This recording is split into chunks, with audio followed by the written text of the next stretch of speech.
He's got these long, sexy, thick legs.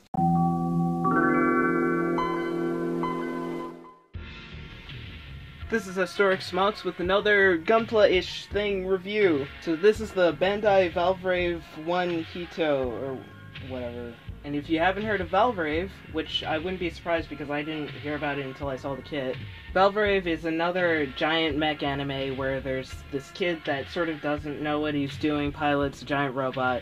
But the twist is, you have to not be human anymore to pilot the robot because it turns you into a vampire or something.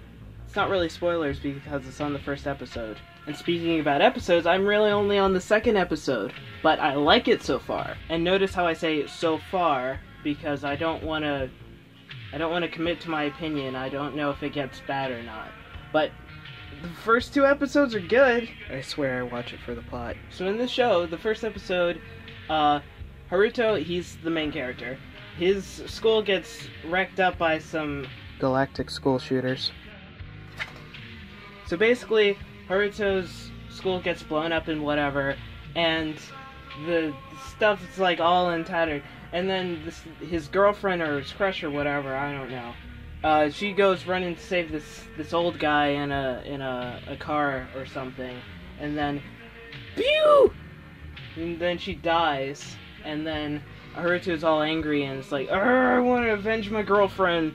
And so out of nowhere near the school, this giant robot just comes out of the ground. And he's like, I'm gonna revenge my girlfriend with this giant robot that I don't know how to pilot. And so basically he's just there doing absolutely nothing for like maybe a good 5 minutes. And then he clicks yes to confirm downloading software or whatever.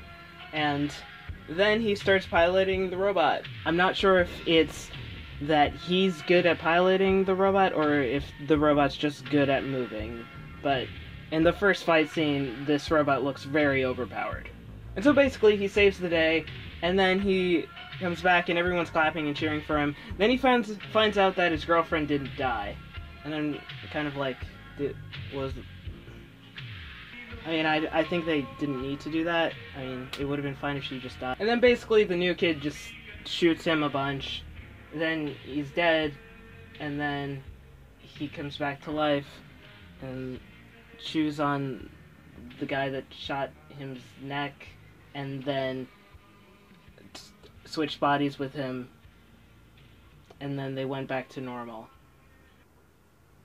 I didn't say the anime was perfect, I just said that I liked it. And I forgot that this is a toy review, so let's get to the toy. Stay up. So this mech is sort of the equivalent of Gundam's RX 78-2, or the Iron-Blooded Orphans Barbados. But basically it's just the robot that the main character drives around, and it's supposed to look all goody two-shoes. And just from looking at it, you can see a good goody two-shoes sort of vibe from it already. As far as overall looks go, I think this is probably one of my favorite mech designs I've ever seen. I know that's a pretty big claim, and I probably haven't seen every possible mech design, and I may change my opinion, but as of now, this is one of my favorites. But if I'm going to be nitpicky about the design, this section here is a bit cluttered, and then over here is not very cluttered at all. And that kind of makes the whole design kind of inconsistent. So as far as build quality, basically all I did was just slapped it together, got rid of the num marks, pan-aligned it, did a couple of marker things here and there, no stickers, no paint, none of that stuff. And I have to say, without paint, it still looks really good. And I find it especially impressive since this is not a sticker. And I didn't use the sticker sheet because this is complete cancer. And I'm not so anti-sticker, like I put eye stickers on all of my Gundam, because someone won't make a tutorial. But when there are things like this, the stickers are supposed to go like here. And I couldn't imagine anyone having the patience to put stickers like that onto this. Like in this case, I would much rather paint it myself than use that sticker sheet. And this is coming from a person who hates painting. So this guy comes with a lot of stuff. And this is the thing that kind of surprised me the most. But it came with a stand, which is debatably one of the best things that you can find in a model kit. But this stand is basically the same as any high-grade stand. But I would say it's a bit sturdier, but that's mostly because it's not as flexible. But with this one, you have to remove this part so you can put it at a different angle. It came with these things, but I guess they're not really accessories because I don't think you're supposed to take them off. But I just take them off because they kind of get in the way when I'm moving it around. And you can see that these things are a little bit loose. That could be either they were badly designed or they're supposed to be flipped on the other sides and they only fit with the right or left connection. I don't know if that made sense. But regardless, it's not such of a difficult thing to fix. There are probably a bunch of videos out there already that teach you how to tighten joints. But if you want to glue them there, they're not really supposed to go up and down like this. But you don't want to glue the bit where it attaches to the body, because you want that motion to make it more interesting when posing. But my fix consisted of putting tape over this thing and hoping for the best. And while we're looking at the back, it's not really that big of a deal. It doesn't really do anything. It's probably just to show accurate, but it's really satisfying moving this because it's just cool, man. I would pay like $50 just for that. But also from the back, you can see the sort of fence with a transparent neon green color under it. We got a bunch of different hands to choose from. And it's kind of weird that we only have 5, but there's good reasoning for it. So he's got 2 of these hands, which he uses to hold stuff. It's kind of hard to get there. And it may seem kind of floppy at first, but you're supposed to... Hold on. There's a very specific way you're supposed to cram it in so it stays and doesn't wobble. Which doesn't always work, but it's good enough. It's not that wobbly anymore. You get 2 of these completely closed fists. You can't put stuff in it, but it's just supposed to look like a closed fist. And you get 1 of these open hands with movable fingers. And when I say movable, the fingers individually aren't movable, but the 4 fingers as a whole can move together. And the only reason why they have it is for this thing.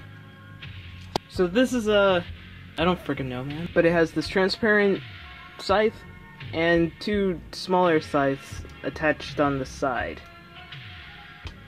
But you can remove the sides and put them in the weapon holding hands. But that open hand is basically just for holding up this thing, which is kind of hard to pose because I keep breaking stuff and... yeah!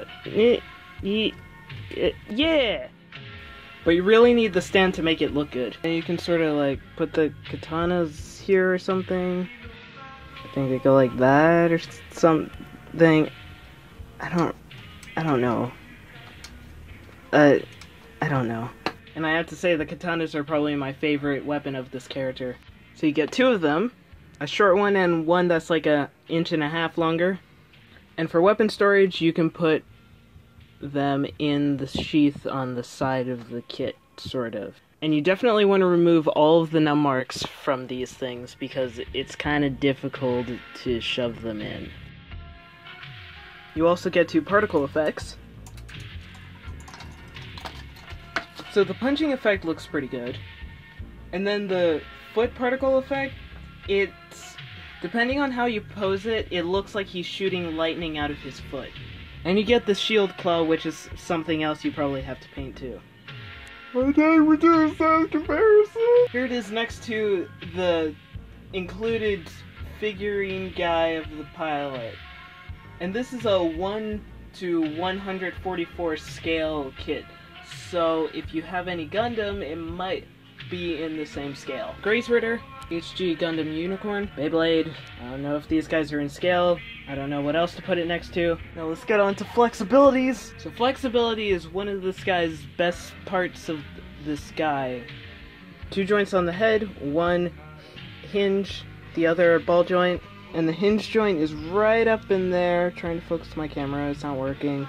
And it's really tight, so you definitely want to loosen that joint. But loosening this joint will help in the long run because I haven't had this kit for very long, nor have I posed it that much, and it already sort of feels like it wants to break.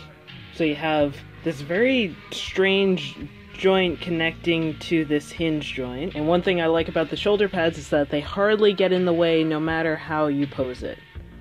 They can move forward and backwards, up and down, They have a joint there. It's really hard for them to get in the way. The arm is on a double joint, which goes, if you move this out of the way, goes about there, which I think is more than reasonable. The waist and hips are connected on a ball joint, so you can get that much flexibility, which is kind of limited, but it's still not bad. For the legs, you can really bring this thing up all the way. It's pretty hot, man. And the legs go back basically the same amount. Double jointed leg, which you can get this much bend in the first joint, and then this much in the second. And the feet are on pretty limited ball joints, but they still kind of work. So basically, I like this kit a lot. I would definitely suggest this if you're a fan of the show, or if you just like the design. And if you don't like it in this color, it comes in a lot of other colors, but they're built in relatively similar ways. So if you have any questions or ideas for other things I can do on this channel, let me know in the comments, and I'll answer them if, you know, there are questions, some things you can't answer. So I hope you liked this video. If you didn't, then I don't know, sorry.